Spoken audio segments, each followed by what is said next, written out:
highlight from God's Word Radio broadcast.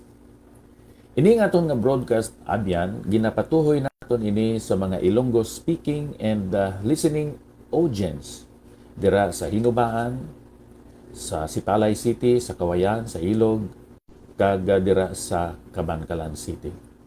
Nagapasalamat kita sa aton mga kabiyanan nga mga pastor nga naga-replay sining aton broadcast kag nagakalipay kita sa Ginoo sa mga bunga o resulta sa sining Diyos non kag Kristohanon nga buluhaton. Sa aton nga pagtuon karon sa pulong sang aton Ginoo diri sa Efeso kapitulo 5 sugod sa bersikulo 21 aton mabasa ining bilidhon kag balaan nga mga pulong. Magpasakop kamo ang isa sa isa sa pagtahod kay Kristo. Mga asawa, magpasakop kamo sa inyo mga bana, subong nga sa Ginoo. Kayang bana amo ang ulo sang asawa, subong nga si Kristo man amo ang ulo sang iglesia. Nga iya lawas, kag siya gid ang manluluwas sini. Kabay ang Ginoo abyan magadugang sang espirituhanon nga pagpakamayo sa sini nga mga pulong nga aton mag-upa nga ginbasa.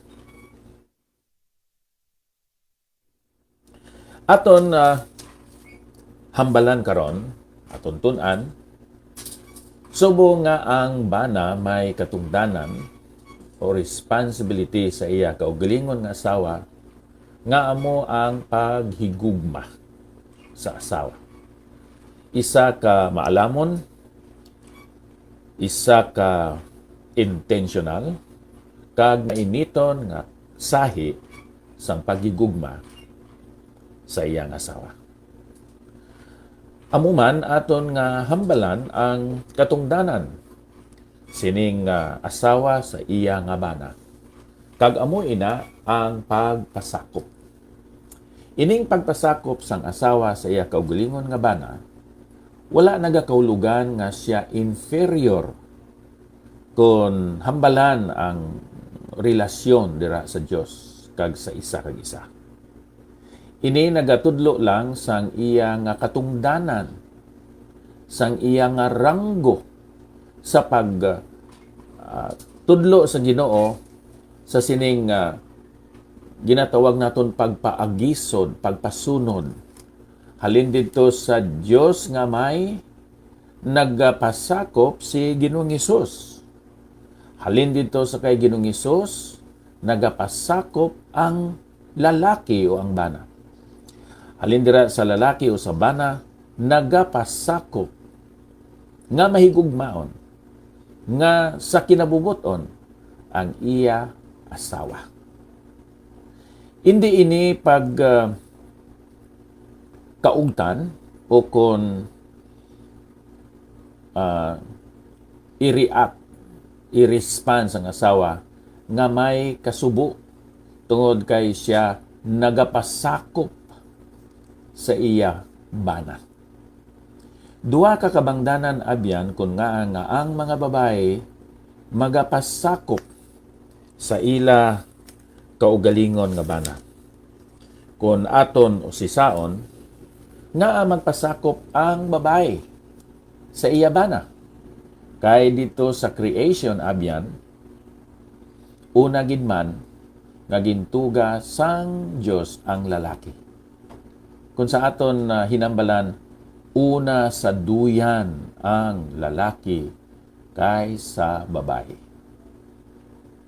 Ginkuha lang ang babae dira sa gusok sang lalaki.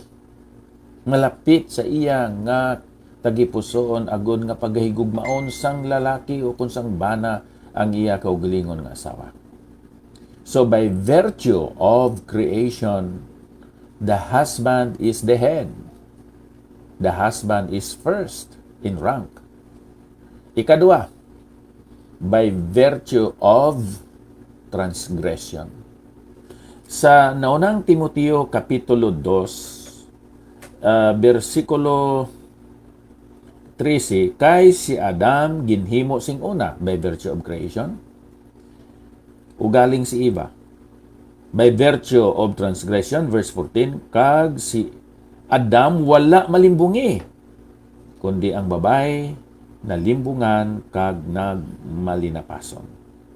Walay sapayan ang babae maluwas paagi sa pagpanganak kung magpadayon siya sa pagtuo kag pagigugma kag pagkabalaan na may kaugdang. Ari diri abyan ang ikaduha nga rason.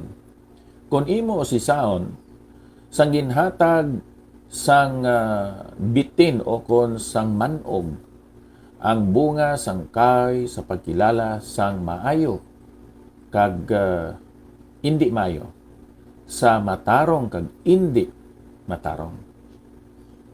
Ginbaton kag ginkaon to sang babae tungod kay siya nalimbungan, tungod kay siya naintuan sang manog. Kung sa aton pa, abyan, sang naintuan ang babay, wala pa nagsulod ang sala. Kay ang babay isip sanga sa isa ka kahoy. Ang lalaki amo ang gamot, ang puno sang amo nga kahoy. Sa history, abyan, aton makita kag sa psychological, physiological makeup sang babay, ara gid man ang kaluyahon kag ara ang ginatawag tendency, dako nga tendency nga siya mailimbungan, nga siya maintuan. Busa indi angay nga ibutang ang leadership dira sa panimalay abyan sa babay. Siling sang iban, si Pablo isa lang ka woman hater. Amo na nga hindi niya ipawali ang pulong sa Dios sa mga babae. You know, hindi ni siya subong nga isa ka kultura, kundi isa ini ka history. Ang creation, una gid ang lalaki. Ang transgression, nalimbungan ang babae. Therefore, the leadership was, is, and will be given to the man or to the husband. Amo ina nga kinahanglan ang babay mahigugmaon nga magasunod sa pagdumala sang iya bana.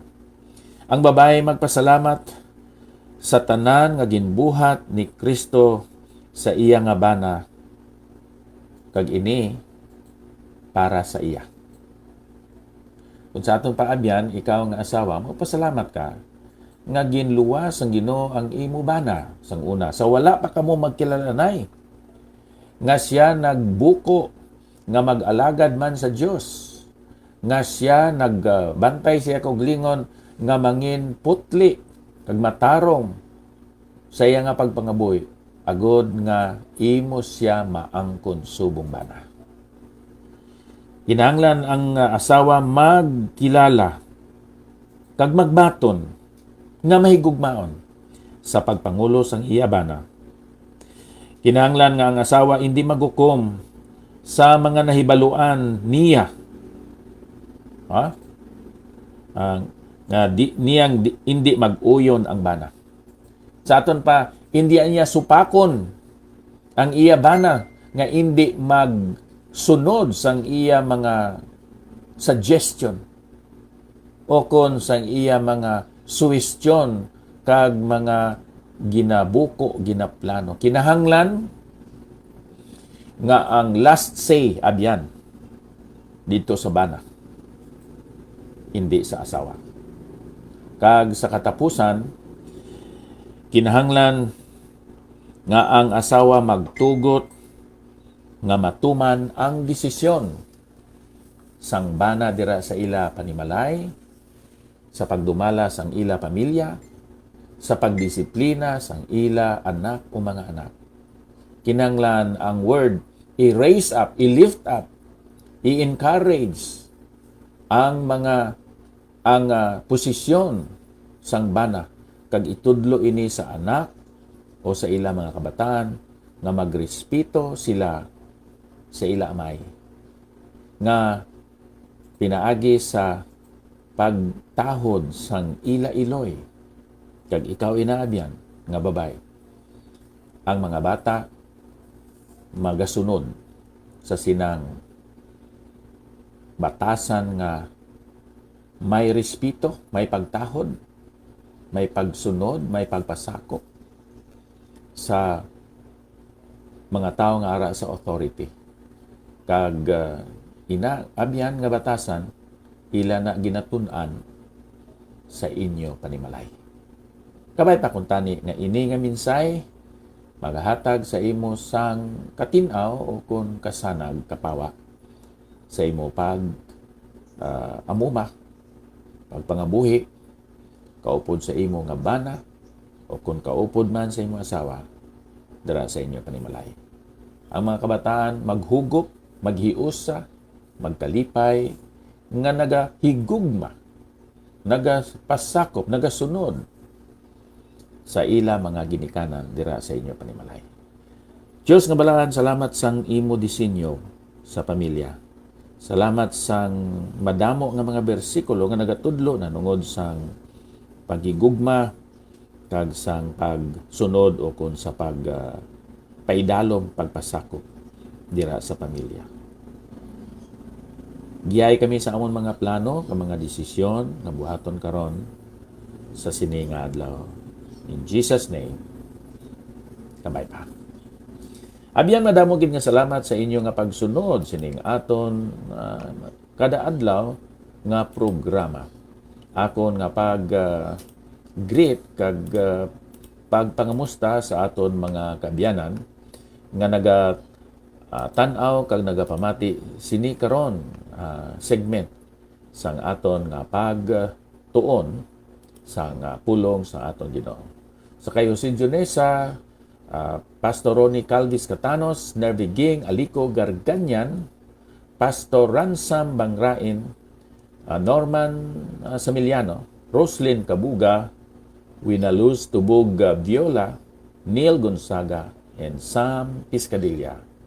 Mayang aga dira sa inyo nga tanan, ang Dios nagauna, nagaupod kag nagasunod sa aton. May God bless us all. Thank you.